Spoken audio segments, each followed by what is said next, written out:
Jornal The New York Times dedica a página inteira a Bolsonaro. E pergunta: Bolsonaro, por que sua esposa Michelle recebeu R$ 89 mil em depósitos do Queiroz? E aí, Bolsonaro? A pergunta agora é internacional e não só de brasileiros. Vai responder ou vai ameaçar novamente? The New York Times. Uma empresa familiar, investigação de corrupção ameaça Bolsonaro do Brasil. Os brasileiros estão fazendo uma pergunta que pode ameaçar o futuro político do presidente Jair Bolsonaro. Por que sua esposa e filho receberam pagamentos de um homem sob investigação por corrupção? O presidente Jair Bolsonaro do Brasil e sua esposa, Michelle. Entre 2015 e 2019, confidente da família e ex-assessor canalizou fundos para a senhora Bolsonaro e o filho do senhor Bolsonaro, Flávio, em transações que eles não conseguem explicar. Crédito: Adriano Machado, Reuters. De Ernesto Londonho. Manuela Andreoni e Letícia Casado. 28 de agosto de 2020. Rio de Janeiro. O presidente do Brasil, Jair Bolsonaro, estava visitando uma catedral na capital nos últimos dias quando um repórter fez uma pergunta. Presidente, por que sua esposa recebeu R$ 89 mil de um ex-assessor sob investigação por corrupção? A resposta foi agressiva, mesmo para um presidente conhecido por expressar sua raiva a jornalistas e críticos. O que eu gostaria de fazer, disse Bolsonaro ao repórter, é quebrar sua boca. Em seus 2 anos de mandato, quando Bolsonaro e seu círculo íntimo, incluindo seus filhos, foram envolvidos em um número crescente de investigações criminais e legislativas, ele atacou repórteres, investigadores e até mesmo membros de seu próprio gabinete que ousou ir contra ele. Mas o caso envolvendo o ex-assessor e confidente da família, que gira em torno do potencial roubo de salários do setor público, abalou os nervos de Bolsonaro ao colocar sua esposa e seu filho mais velho no centro de uma investigação de corrupção que se transformou em uma das suas maiores responsabilidades pessoais e políticas. Fabrício Queiroz, centro, assessor de um dos filhos de Bolsonaro, foi preso. Ele está enfrentando acusações de desvio de fundos públicos para a família do presidente. Crédito: Sebastião Moreira, EPA. Via Shutterstock.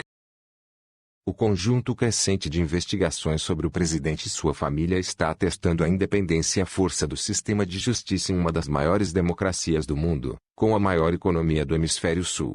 Há poucos anos, o judiciário brasileiro ganhou elogios globais por derrubar funcionários poderosos e titãs empresariais em uma cruzada anticorrupção que derrubou o establishment político.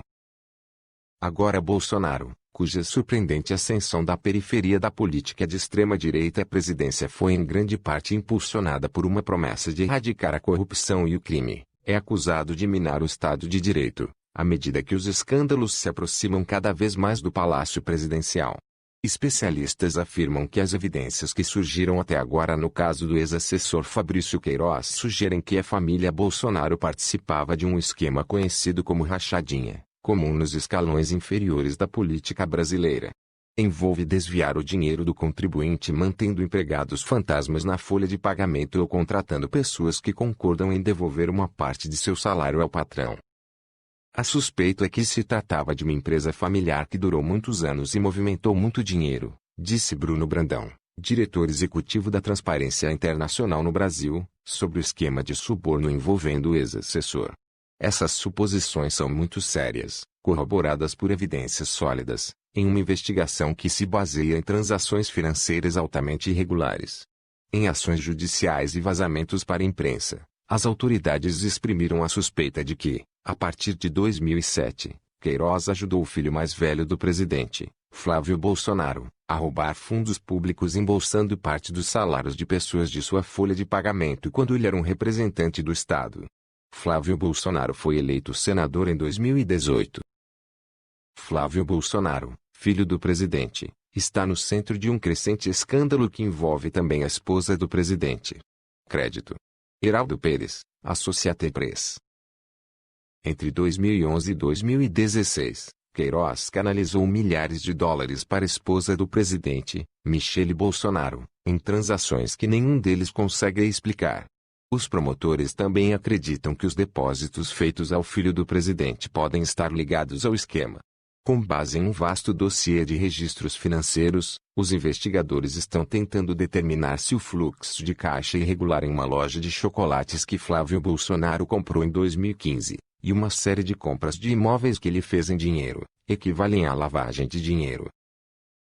Separadamente, um jornal brasileiro descobriu que uma das filhas de Queiroz, Natália Queiroz, estava na folha de pagamento do ex-gabinete do presidente no Congresso em Brasília entre 2016 e 2018, embora trabalhasse como personal trainer no Rio de Janeiro na época.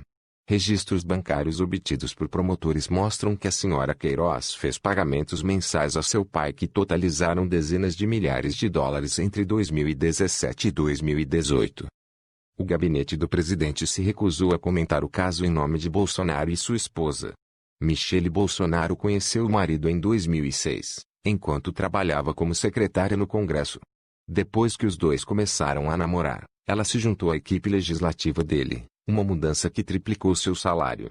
Paulo Emílio Cata Preta, advogado que representa o Sr. Queiroz, disse que as transações envolvendo a família Bolsonaro não têm absolutamente nada a ver com a suposta apropriação indébita de fundos. O advogado de Flávio Bolsonaro não respondeu a um pedido de entrevistas. Em uma entrevista recente, o vice-presidente Hamilton Mourão defendeu o histórico do governo sobre corrupção, observando que ele não se envolveu nos esquemas de propina multimilionários descobertos durante governos anteriores.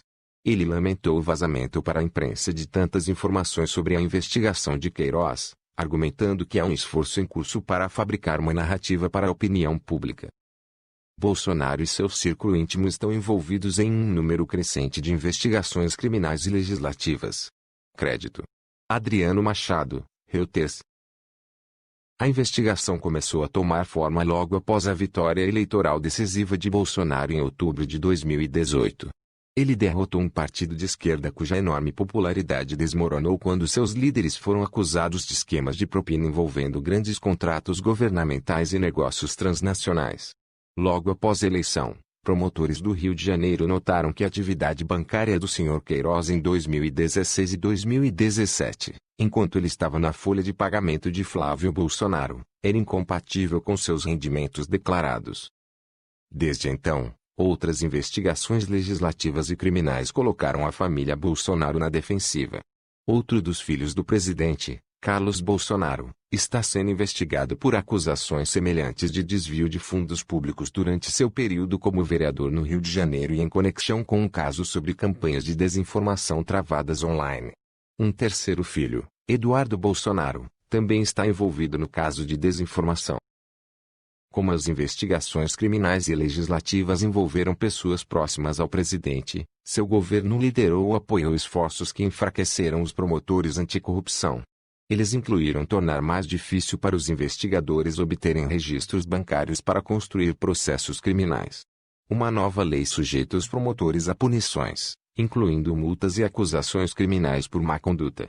Essas ações contribuíram para a saída dramática do membro mais popular do gabinete de Bolsonaro, Sergio Moro, quem abril acusou o presidente de tentar substituir o chefe da Polícia Federal para proteger amigos e parentes de investigações criminais.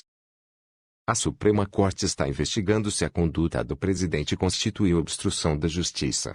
Os acontecimentos em torno da saída do senhor Moro, um ex-juiz federal que se tornou a figura mais emblemática na cruzada anticorrupção que começou em 2014, são amplamente vistos como um abandono de fato da promessa do presidente de combater a corrupção. Um projeto de lei com amplas reformas anticorrupção defendidas por Moro foi abandonado. O ex-ministro da Justiça, Sergio Moro, renunciou em abril, acusando o presidente de tentar proteger amigos e parentes do escrutínio. Crédito: Heraldo Pérez, Associated Press. Nossa percepção é de que os criminosos de colarinho branco estão comemorando, disse Melina Flores, procuradora federal que trabalhou em casos de corrupção de alto nível em Brasília, a capital.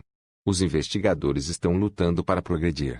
A luta contra a corrupção, que antes gerou protestos em massa, perdeu ressonância à medida que o Brasil enfrenta o segundo maior número de mortes por coronavírus no mundo, atrás apenas dos Estados Unidos, e o colapso econômico que se seguiu.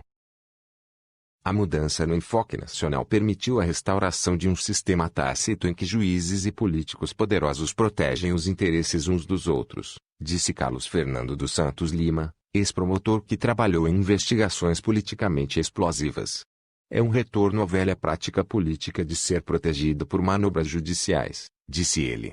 No Brasil temos uma república dos intocáveis e uma república para o resto da população. Contra esse pano de fundo, os promotores do caso encontraram maneiras de manter a investigação sob os olhos do público, mesmo quando Queiroz procurou permanecer fora de vista e a família Bolsonaro minimizou sua importância. Em junho, investigadores munidos de um mandado de prisão contra Queiroz o encontraram em uma residência em São Paulo que pertence a um dos advogados de Bolsonaro, Frederico Assef. A prisão, que dominou as primeiras páginas e noticiários por dias, foi seguida por vazamentos para a imprensa de que Queiroz havia enviado a Michele Bolsonaro muito mais dinheiro do que os investigadores haviam divulgado inicialmente. Isso questionou o relato do presidente de que um único pagamento divulgado em 2018 foi feito para quitar uma dívida. Depois que Bolsonaro atacou o repórter do jornal O Globo no domingo, milhares de brasileiros que criticam o presidente recorreram às redes sociais para fazer eco à sua pergunta: presidente, por que sua esposa recebeu R$ 89 mil de Fabrício Queiroz? As apostas são altas para a primeira-dama. Ao contrário do marido de Flávio Bolsonaro, ela não é uma autoridade eleita, o que a priva das proteções judiciais de que desfrutam. O quão politicamente prejudicial o caso será para Bolsonaro no longo prazo não está claro, dizem os analistas. Apesar de sua abordagem descuidada da pandemia do coronavírus, que contribuiu para a morte de mais de 118 mil brasileiros, o presidente ampliou ligeiramente sua base de apoio ao dar ajuda emergencial a milhões de brasileiros. A maioria dos brasileiros está pensando muito mais em sobrevivência do que em questões políticas, disse Mauro Paulino, diretor da empresa de pesquisas Datafolha. Quando a sobrevivência é sua principal preocupação, a corrupção se torna uma questão secundária. O canal RBM, Resistência Brasil em Movimento, parabeniza a matéria e ao mesmo tempo se sente no dever de contraditar e explicar alguns pontos que não foram devidamente esclarecidos. Primeiro, a matéria ao tratar o ex-juiz Sérgio Moro como uma figura emblemática não explica em que sentido. Na nossa concepção ele foi representativo e exemplar, não da justiça, mas sim da injustiça e da parcialidade, que perseguiu, prendeu e retirou da eleição presidencial de 2018 o candidato Luiz Inácio Lula da Silva que estava na frente nas pesquisas e ganharia facilmente as eleições.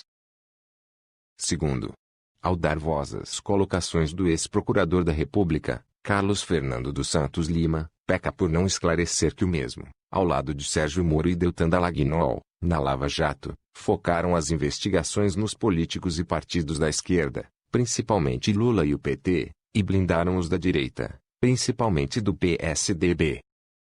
Terceiro, não foi mérito de Bolsonaro a concessão de auxílio emergencial de R$ 600.